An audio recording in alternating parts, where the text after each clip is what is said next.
Praise the Lord. Hallelujah. Ako po muna ay magbigagalang sa ating minamahal at ginagalang na evangelista, Weldy Estrada Almeida, ating beloved and honorable Assistant Pastor Lina C. Almeida, at ang kanilang mga butihing anak, at sa iyo lahat mga televiewers sa Jesus Miracle Crusade International Ministry. Hallelujah! Praise the Lord! Mga minamahal, ibabahagi ko sa inyo kung paano kumilos ang kapangyarihan ng Diyos sa aking buhay. Ang pagbabago na aking buhay noong unang araw, talaga ako'y talamak po na isang adik ng marijuana. Talamak na sa lasinggero din po ako. At lalong higit sa lahat, ang pambabae ko po talagang hindi ko maiwasan. Dahil po,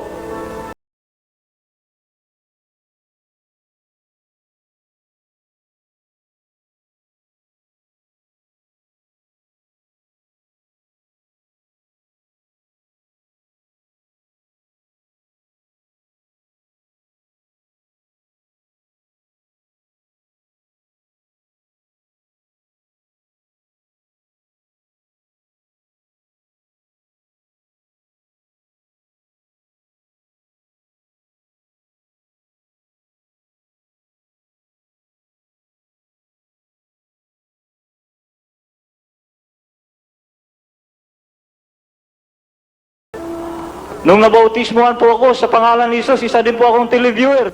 Sa telebisyon pa lang po, mga minamahal. Kapag napapanood ko po ang banal na gawain na ito, nagkakaroon ko po ng kagaanan na aking pakiramdam na aking buhay. Amen. Ako po yung nakakatulog kapag sa gabi po hindi ako makakatulog kapag hindi po ako nakakainom talaga. Sa kapanood ko po ng telebisyon, sa banal na gawain na ito, tunay nga po, ang kapangyarihan ng Diyos sa telebisyon pa lang po, kumikilos na. Nagbabago ng buhay. Nagkakaroon ng kapayapaan ng puso at isipan. Lalo na po nung nabautismuhan ako sa tubig sa pangalan ni Jesus. Napakagaan, napakamaliwalas po aking pakiramdam na aking buhay. Hallelujah, praise the Lord. Ang pangalawang himala po, 2 weeks pa lang po ako sa mahal na Panginoon. Ang aming, nakita ko po ang aking tuta na alaga po. Kapag lumalakad po, bumabagsak, may karamdaman po pala. Kasalukuyan din po akong nag-aayuno noon ng 10 araw. Inilians ko po sa pangangaral ng ating beloved evangelist.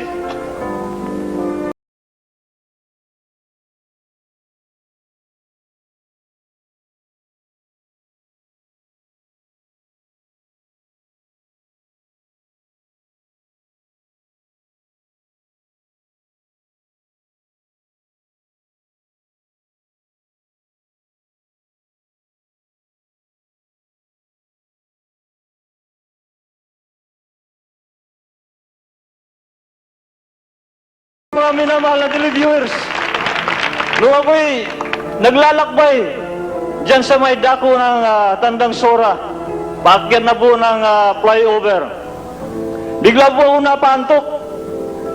Pag nagigising ako, naapakan ko po yung preno, akala ko mayroon na akong nababunggo. Mayroon pa lang na nakasunod sa akin na isang owner type jeep na napakabilis ang takbo. Naramdaman ko na lang po na pag preno, narinig ko yung preno na umagikik po at nakita ko sa rear view mirror, bumalagbag po yung owner type jeep, munting na siyang madisgrasya. Noong ako'y nasa ibabaw na po ng flyover ng Tandang Sora, bigla pong tumapat sa akin yung owner type jeep. Nakita, paglingon ko po, huminto po ako. Nakita ko po, isang pulis pala. Itinutok po sa akin ng baril, binabaril po niya ako, subalit hindi po pumuputok ang baril. Totoo ang Diyos, mga minamahal. Ako'y napasigaw ng hallelujah, praise the Lord. Bigla na lang po siyang umarangkada pababa sa flyover. Nagtaka po ako kung bakit hindi po niya hinarang ang aking sasakyan at kumprontahin ako. Ganoon po ang pulis, mga minamahal. Kapag nagagalit po ang pulis, sigurado haharangin po kayo niyan at kayo kukumprontahin. Pababa siya sa jeep niya. Pero subalit, totoo ang kapangyarihan ng Diyos. Siguro natakot po pag sigaw ko ng hallelujah, praise the Lord. Talagang makapangyarihan po ang salita na hallelujah, praise the Lord. Hanggang dito na lang po. Ang kaburi at pasasalamat ay tanging sa mahal na Panginoong Jesucristo po lamang.